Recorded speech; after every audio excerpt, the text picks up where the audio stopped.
और रूस के साथ जारी जंग में यूक्रेन को भारी नुकसान हुआ है। यूक्रेन की राजधानी कीव के पास स्टोयंका शहर रूसी हमले में पूरी तरह से तबाह हो गया है। शहर में इमारतें खंडहर में तब्दील हो चुकी हैं। यूक्रेन की तरफ से खंडहर बन चुके स्टोयंका का वीडियो भी जारी किया गया है। तस्वीरें भी आप देखिए किस तरीके से पूरा का पूरा शहर मलबे में और खंडहर में तब्दील हो गया है, क्योंकि यहाँ पर भारी तबाही रूस की सेना की ओर से मचाई गई थी, जिसके बाद रिहायशी इलाके समेत तमाम बड़ी बड़ी इमारतें अब पूरी तरीके से ध्वस्त हो गई हैं। और पाकिस्तान की सियासत में इस समय उथल पुथल मची हुई है। गेंद सुप्रीम कोर्ट के पाले में आ गई है, जिसमें एक तरफ इमरान खान है तो दूसरी तरफ खड़ा है पूरा विपक्ष। कोर्ट को तय करना है कि वो देश में चुनाव कराने में इमरान खान की मुराद पूरी करेगा या संसद भंग करने के फैसले में विपक्ष की तरफ से दायर की गई अपील पर मुहर लगाएगा। कोर्ट का फैसला कुछ भी आए, लेकिन कुल मिलाकर इमरान खान ने पाकिस्तान को पूरी तरह से फंसा दिया है।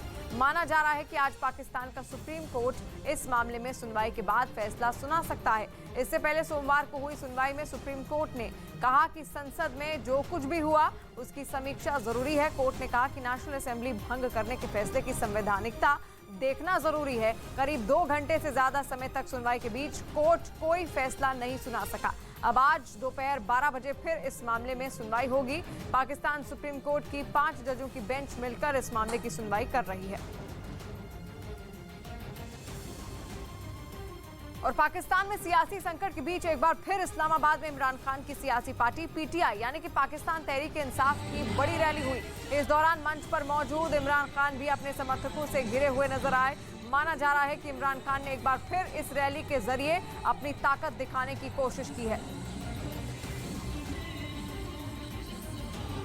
और प्रधानमंत्री पद जाते ही इमरान खान गिड़गिड़ाते हुए दिख रहे हैं। इमरान खान ने कहा कि वो किसी मुल्क के खिलाफ नहीं है, ना ही इंडिया के खिलाफ है और ना ही अमेरिका के खिलाफ है। वो एक दोस्त का रिश्ता चाहते हैं जिसमें बराबरी का हिस्सा हो।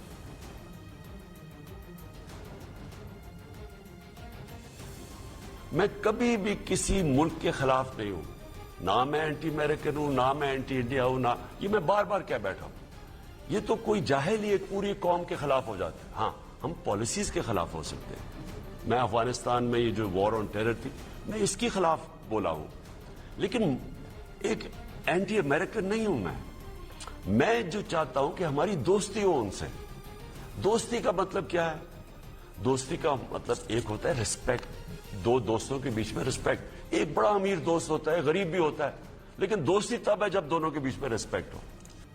उधर पाकिस्तान के पंजाब प्रांत की असेंबली उस वक्त अखाड़े में तब्दील हो गई जब सदन के नए नेता और मुख्यमंत्री के चुनाव के लिए बुलाए गए सत्र को बिना वोटिंग के स्थगित कर दिया गया, जिसके बाद विपक्ष के विधायकों की इमरान खान की पार्टी के विधायकों से भिड़ंत शुरू हो गई और इसमें महिलाएं भी पीछे नहीं रहीं। उनके बीच भी जमकर धक्का मुक्की होती दिखाई दी और वो एक दूसरे को पकड़कर भी खींचती नजर आई, जिसकी वजह से सदन के अंदर अफरा तफरी का माहौल दिखा।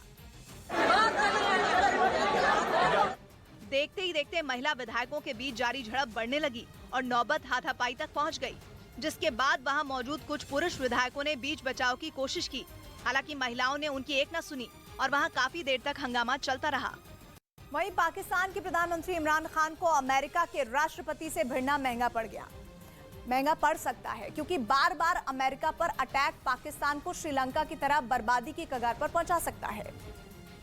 लेकिन इमरान है कि मानने को तैयार ही नहीं दिख रहे। इस बार उन्होंने अमेरिका पर दोस्ती के लिए एक तरफा शर्तें लादने का आरोप लगा दिया। एंटी अमेरिकन नहीं हूं मैं, दोस्ती करना चाहता हूं कि हम कई आपकी बातें मानेंगे, लेकिन अगर मेरे लोगों के मफादात के वो खिलाफ हैं तो मैं वो आपकी बात नहीं मानूंगा। इससे पहले भी इमरान खान अमेरिका को पाकिस्तान में चल रही राजनीतिक उठापटक का जिम्मेदार ठहराने की कोशिश कर चुके हैं और अपने खिलाफ लाए गए अविश्वास प्रस्ताव को उन्होंने विदेशी साजिश करार दिया था।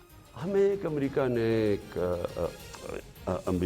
बाहर से मुल्क ने, मैं नाम मतलब मेरा कि किसी और बाहर से मुल्क से हमें मैसेज आती है।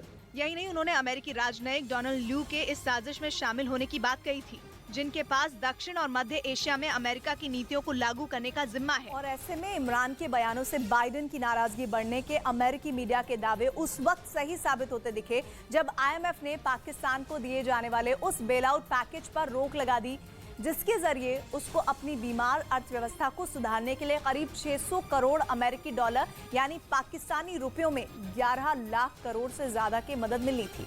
और इस पर रोक लगने के बाद अंतर्राष्ट्रीय कर्ज को लेकर पाकिस्तान पर दबाव बढ़ सकता है, जिसकी वजह से वहां महंगाई का ऐसा विस्फोट हो सकता है कि जरूरी सामान लोगों की पहुंच से बहुत दूर हो जाएंगे।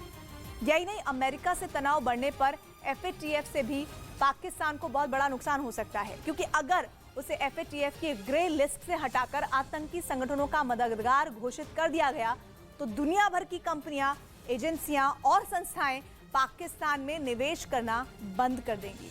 हालांकि इस उठापटक के बीच इमरान खान ने पूर्व चीफ जस्टिस गुलजार अहमद का नाम केयरटेकर प्रधानमंत्री के लिए राष्ट्रपति के पास भेज दिया है, लेकिन इस बीच उनके करीबी और देश के जानकारी मिल रही है और देश के राष्ट्रीय सुरक्षा सलाहकार मोइन यूसुफ ने इस्तीफा देने का ऐलान कर दिया है, जिन्होंने इसी साल जनवरी में पाकिस्तान की पहली नेशनल सिक्योरिटी पॉलिसी पेश की थी, जबकि उनसे पहले इमरान खान के चीफ सेक्रेटरी आजम खान भी अपना पद छोड़ चुके थे। वहीं इमरान के हाथ से कुर्सी निकलते देख उनके सलाहकार शहजाद अकबर भी उनका साथ छोड़कर जा चुके हैं। इस बीच खबर आ रही है कि पाकिस्तान में इमरान खान की कुर्सी जाने के बाद उनकी पत्नी बुशरा बीबी के करीबी ने पाकिस्तान छोड़ दिया। बुशरा बीबी की सहेली फराह खान पर भ्रष्टाचार के आरोप हैं, जिसके बाद उनके पाकिस्तान से दुबई भागने की खबर सामने आई। फराह खान पर वहां की विपक्षी पार्टियां लगातार भ्रष्टाचार के आरोप लगाती रही हैं। ऐसे में उनके इस तरह देश छोड़ने को पाकिस्तान में तेजी से बदलते राजनीतिक घटनाक्रम से भी जोड़कर देखा जा रहा है। वहीं विपक्ष के लगाए आरोपों पर इमरान खान की पार्टी PTI तिलमिला गई और उसने इन सभी आरोपों को बेबुनियाद बताया। साथ ही दावा किया कि विपक्ष को बुशरा बीबी के खिलाफ कोई आरोप नहीं मिले, इसलिए अब उनके दोस्तों को निशाना बनाया जा रहा है। हालांकि इस बीच खबर है कि इमरान की पार्टी तहरीक-ए-इंसाफ के कई नेताओं ने भी विदेश जाना शुरू कर दिया।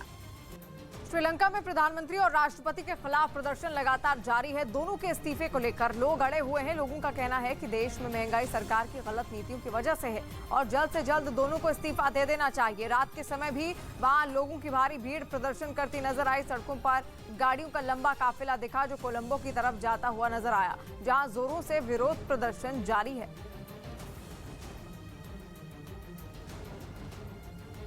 We want our president to step down. The economy has crashed. We don't have food to eat. We don't have gas. We don't have power. Nothing. The currency rate has escalated too bad. It's around $300 now. So the economy has crashed, and we want him to step down.